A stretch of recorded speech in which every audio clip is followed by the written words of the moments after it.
मिला टाइम्स में आपका स्वागत है। मैं असरार अहमद। रिपब्लिक भारत के editor in chief Arnab Goswami देश के एक ऐसे पत्रकार हैं जो नफरत फैलाने का काम करते हैं, देश के भाईचारे को खत्म करने पर तुले हुए हैं। सरकार की दलाली में सबसे आगे नजर आने वाले अर्नब गोस्वामी ही हैं। एक ऐसा पत्रकार जो लोगों को आत्महत्या करने पर मजबूर कर देता है। एक बेटी अपने बाप के न्याय के लिए पूरी कोशिश करती है, लेकिन यह पत्रकार उस न्याय के रास्ते में खड़ा हो जाता है। लेकिन उस बेटी को न्याय नहीं मिलता, बल्कि उस केस को ही बंद कर दिया जाता है। उसके बाद भी उस बेटी का हौसला कम नहीं होता। उसे एक न एक दिन न्याय मिलने की उम्मीद लगी रहती है कि कहीं कभी न कभी तो मुझे न्याय मिलकर ही रहेगा, जिसके लिए वो पूरी कोशिश करती है। और जब कोई सरकार उस बेटी को न्याय देने की कोशिश करती है, उसके बारे में आगे की सोचती है, तो सत्ताधारी पार्टी उस मुजरिम के पक्ष में खड़ी नजर आती है जो एक शख्स को आत्महत्या करने पर मजबूर कर देता है। उसके पैसे नहीं देता है, जिसकी वजह से उस बेटी का बाप आत्महत्या कर लेता है। और फिर उस मुजरिम के पक्ष में सत्ताधारी पार्टी खड़े नजर आते हैं। जब उस पत्रकार को गिरफ्तार किया जाता है तो सत्ताधारी पार्टी लगातार ट्वीट करने लगते हैं कि अभिव्यक्ति की आज़ादी छीनी जा रही है। कहने लगते हैं कि लोकतंत्र का चौथा स्तंभ खतरे में है। लेकिन आपको बता दूं कि भारत सरकार ने बीते साल जम्मू कश्मीर का विशेष संवैधानिक दर्जा समाप्त कर दिया। तब से ही भारत प्रशासित कश्मीर में पत्रकारिता को लेकर जोखिम बढ़ गया है। बीते एक साल में कम से कम 18 पत्रकारों से पुलिस ने पूछताछ की है और कथित तौर पर पत्रकारों पर हमले भी हुए हैं। कुछ पत्रकारों ने बीबीसी को अपनी आपबीती सुनाई और बताया कि किस तरीके से उन्हें प्रताड़ित किया जा रहा है। उन्होंने बताया कि पुलिस बुलाती है इन्वेस्टिगेशन के लिए, कई घंटों थाने में बिठाए रखती है और एक ही सवाल किया जाता है, लगातार डराया धमकाया जाता है कि तुम पत्रकारिता छोड़ दो। कुछ पत्रकारों ने यह भी बताया कि बहुत सारे लोग इससे पहले पत्रकारिता करते थे, लेकिन पुलिस की डर की वजह से पुलिस ने ऐसा माहौल और ऐसा भय पैदा कर दिया कि अब पत्रकारिता छोड़कर जा चुके हैं। अब इस लाइन को ही छोड़ दिया है क्योंकि लोग डर चुके हैं। इन लोगों को वहां पर अभिव्यक्ति की आज़ादी नहीं दिखती। और जब एक ऐसा पत्रकार जो समाज में नफरत फैलाने का काम करता है, लोगों तक नफरत वाली बातें पहुंचाता है, झूठ की बातें लोगों तक पहुंचाता है, तो आप सोचिए कि कई महीनों तक झूठ ये आपको परोसा जाता रहा कि नहीं, सुशांत ने आत्महत्या नहीं की थी, बल्कि कुछ लोगों ने उसकी हत्या की थी। अभिव्यक्ति की आज़ादी की ऐसे लोग बात करने लगते हैं जो लगातार लोकतंत्र को खत्म करने की साजिश कर रहे हैं। उत्तर प्रदेश के मुख्यमंत्री योगी आदित्यनाथ ने ट्वीट किया कि अर्नब गोस्वामी की गिरफ्तारी से इमरजेंसी के दौर याद आ गए। जिस तरीके से इमरजेंसी के वक्त प्रेस पर हमला हुआ था, वैसे ही आज अर्नब गोस्वामी को गिरफ्तार करके महाराष्ट्र सरकार ने याद दिला दी कि इमरजेंसी में जैसा हुआ था वैसे ही महाराष्ट्र सरकार भी करने की कोशिश कर रही है। लेकिन योगी आदित्यनाथ भूल जाते हैं कि खुद उनके ही राज्य में न जाने कितने पत्रकारों पर हमले किए गए, कितनों पर गोलियां चलाई गई, न जाने कितने पत्रकारों पर एफआईआर कर दिए गए। सरकार की नाकामी दिखाने की वजह से पत्रकारों पर हमले किए गए। सरकार की नाकामी दिखाने की वजह से पत्रकारों को सलाखों के पीछे डाल दिया गया।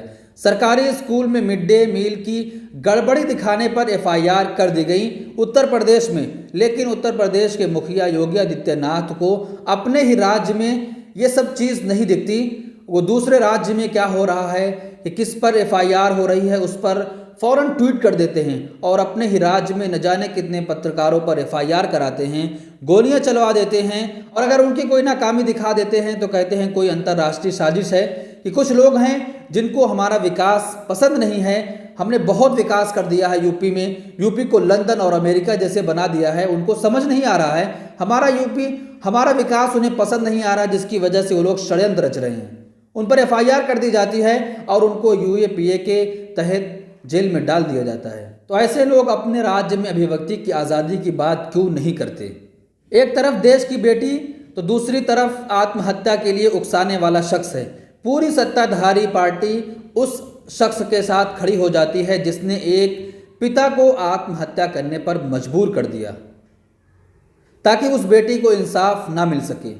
ये वही अर्नब गोस्वामी हैं। जब देश में कोरोना केसेस आने लगे तो उसमें भी हिंदू मुस्लिम एंगल उन्होंने निकाल लिया। लगातार मौलाना साद को इसका मुजरिम ठहराते रहे और कहते रहे कि मौलाना साद कहाँ हैं, मौलाना साद कहाँ हैं, वो कब जेल में जा रहे हैं। जो लगातार दूसरों को जेल भेजने की बात करते थे, आज वही जेल की सलाखों में हैं। And drag him back here and that is the day when this foolish laugh on Ilyas Sharafuddin's face will.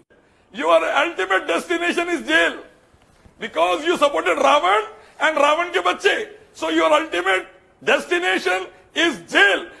Your ultimate destination is jail because you supported Ravan and Ravan ke bacche. So your ultimate destination is jail. You compromise the integrity of journalism, Arnab. You are answerable to your dead father who was a colonel. Modi, Amit Shah and Arnab Goswami going to jail.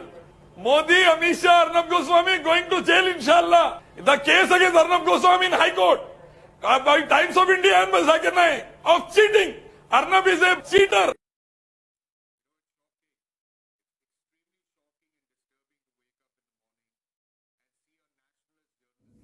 जो studio में बैठकर सरकार से तू तड़ाक में बात करते थे, महाराष्ट्र के सीएम उद्धव ठाकरे से तू तड़ाक में बात करते थे और कहते थे मैं तैयार हूं, मैं तुम्हारा इंटरव्यू करने वाला हूं, तुम जिस भी अदालत में बुलाओ मैं आने के लिए तैयार हूं।